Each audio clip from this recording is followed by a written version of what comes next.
अस्सलामुअलैकुम दोस्तों। हम सब दोस्त एक साथ जंगल की ओर निकले थे। हमें पता नहीं था कि आज की रात हमें और हमारी ज़िंदगी को एकदम से बदल के रख देगी।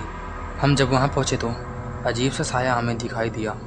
सभी डर के कांपने लगे, लेकिन हमारे साथ जो आदमी आया था वह बिल्कुल नहीं डर रहा था। अब वो इंसान था कि क्या था, मुझे शक तो बहुत पहले से था, पर मैं कुछ बोला नहीं। हम सब एक साथ हो गए। उसने हमें गरजती हुई आवाज़ में कहा, तुम लोग एक साथ रहना, जब तक मैं न कहूँ तब तक यहीं रहना और भागना नहीं। उसने हमें एक दायरे में यानी एक गोले में खड़ा कर दिया और उसने बाहर निकलने से बिल्कुल मना कर दिया। वह इंसान साये के पास जा रहा था। साया हरकत में आया और उसने व्यक्ति को अपनी तरफ खींचना चालू कर दिया। ऐसा लग रहा था कि कोई उसे ढकेल रहा हो उस साये की तरफ। वह व्यक्ति अचानक से बड़ा होने लगता है। इतना बड़ा हो गया जैसे 3 मंजिले की इमारत। ये देखना था कि हम लोग के तो पसीने छूटने लगे और मेरा छोटा भाई वो बहुत ज़्यादा ही डर रहा था। साया जब अपनी असली शक्ल में आया तो उसकी शक्ल देखकर हम सबकी चीखें निकल गईं।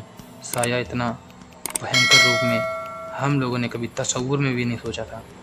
वो साया ज़ोर ज़ोर से हंसने लगता है। शायद उसने अपनी शक्ल इख्तियार कर ली थी। वो इंसान उसके सामने बच्चा लग रहा था। वो इंसान ने कहा, तू कोई इंसान के सामने नहीं खड़ी है, मैं जिन्नातों का बादशाह हूँ। चुड़ैल ने कहा, तू भी मरेगा। और उस दोनों में भयानक लड़ाई होने लगती है। चुड़ैल ने अपनी तरफ से भयानक वार किया। जिसे हम इंसान समझ रहे थे वह इंसानों का बादशाह निकला। इन दोनों में बहुत देर तक की लड़ाई होती है। लड़ाई होते होते बादशाह को काफ़ी चोटें आ जाती हैं और इतने में उमर डर के भागने लगता है। यही उमर की गलती हम लोग को बहुत भारी पड़ गई। वो चुड़ैल जब उमर को भागते हुए देखती है तो वो उमर की तरफ आती है। इतने में अली गोली से बाहर निकलता है, पर उमर के पहुँचते पहुँचते उस चुड़ैल ने उमर को अपने कब्जे में ले लिया और वहाँ से गायब हो गई। जिन्नातों का बादशाह उसके पीछे बहुत तेज गया, पर वो चुड़ैल का पता नहीं लगा पाया।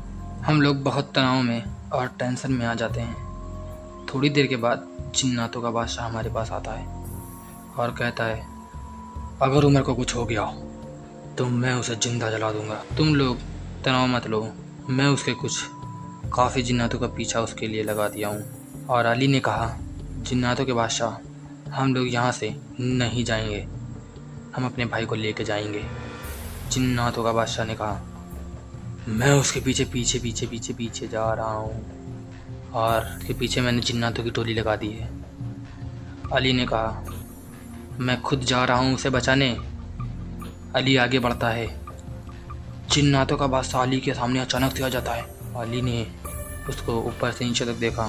जिन्नातों के बादशाह ने कहा, पागलपंती मत करो, वो चुड़ैल है, बहुत खतरनाक है, वो तुम्हें नुकसान पहुंचा सकती है। अली ने कहा, नहीं, वो मेरा भाई है जिसे वो उठा के लेके गई है। देखते ही देखते वहाँ पर जिन्नातों का कबीला खड़ा हो गया। मानो कि 3 से 4 लाख जिन्नातों का कबीला खड़ा हो गया और सबने कहा, जिन्नातों के बादशाह। हम सब उसे ढूंढ ढूंढ के परेशान हो गए, पर वो कहीं नहीं मिली। कोशिश हम लोगों ने बहुत की है, पर वो पूरे ऑल इंडिया में कहीं नहीं मिल रही है। अब हमें बंगाल के उस ज़िले में जाना है जहाँ पर काला जादू बहुत ज़्यादा होता है। हमें इजाज़त दें। जिन्नातों के बादशाह ने कहा, जाओ, तुम्हें इजाज़त दे दी हमने। और मुश्किल से आधे घंटे के बाद जिन्नातों के हाथों में उस चुड़ैल का हाथ और उमर साथ था। जिन्नातों के बादशाह का गुस्सा देखकर मेरे तो पसीने छूट गए और खौफ से वहीं पर रोने लगता हूँ मैं।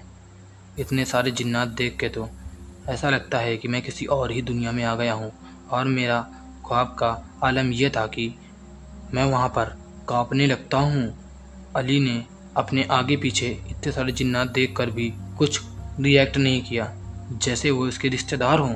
जिन्नातों के बादशाह ने सारे जिन्नातों के बीच में से उस चुड़ैल को आगे लेके आने की बात की।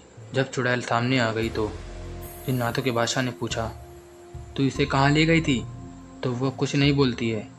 फिर जिन्नातों ने उसको बहुत मारा और बहुत ज़्यादा मारा, पर वो कहीं नहीं मिली। कोशिश हम लोगों ने बहुत की है, पर वो कहीं नहीं मिली। अब हमें बंगाल के उस ज़िले में जाना है जहाँ पर काला जादू बहुत ज़्यादा होता है। हमें इजाज़त दें। जिन्नातों के बादशाह ने कहा, जाओ, तुम्हें इजाज़त दे दी हमने। और मुश्किल से आधे घंटे के बाद जिन्नातों के हाथों में उस चुड़ैल का हाथ और उमर साथ था। जिन्नातों के बादशाह ने अपने आगे पीछे इतने सारे जिन्नात देखकर भी कुछ रिएक्ट नहीं किया, जैसे वो इसके रिश्तेदार हों। जिन्नातों के बादशाह ने सारे जिन्नातों के बीच में से उस चुड़ैल को आगे लेके आने की बात की। जब चुड़ैल सामने आ गई तो जिन्नातों के बादशाह ने पूछा, तू इसे कहाँ ले गई थी? और इतना मारा कि उसे अधमरा कर दिया। चुड़ैल ने बताया कि मैं इसे जोगी के पास ले गई थी जिसने मुझे अपने कब्जे में किया था। वह जोगी काले जादू में बहुत बड़ा तांत्रिक है। जिन्नातों के बादशाह ने गरजती हुई आवाज में कहा, तू इसे कहाँ ले गई थी, तू ये बता। तो चुड़ैल ने कहा, उसकी बलि देने के लिए। जोगी ने मुझे कहा कि इसे मेरे पास जिंदा हालत में लेके आओ। जिन्नातों के बादशाह ने उसका पता पूछा और चुड़ैल को वहीं जला दिया। चुड़ैल चिल्लाती रही। जिन्नातों ने उसे बहुत दर्दनाक मौत दी। फिर देखते ही देखते सारे जिन्नात आंखों से ओझल हो गए और बादशाह जिन्नात हमारे साथ वापस चला आया। जिस रूप में पहले था, हम लोग उसके साथ भी चलने से घबरा रहे थे, पर हम लोग उसके साथ में वापस चले आए। और उमर इतना डरा हुआ था कि बोली नहीं निकल रही थी, हिम्मत नहीं हो रही थी। घर जाने के बाद उमर ने जो हमें बताया वो सुनकर तो एक और नई मुसीबत पैदा हो गई। वो सुनने के लिए आपको चौथा पार्ट देखना पड़ेगा। देखते हैं कि आगे कहानी में क्या होता है। अगर आपको ये कहानी पसंद आई तो 20 लाइक जरूर करें। अल्लाह खैर करे। वीडियो पसंद आने की सूरत में हमारा यूट्यूब चैनल सब्सक्राइब जरूर से कर दें। पार्ट 3 के लिए इंतजार करें।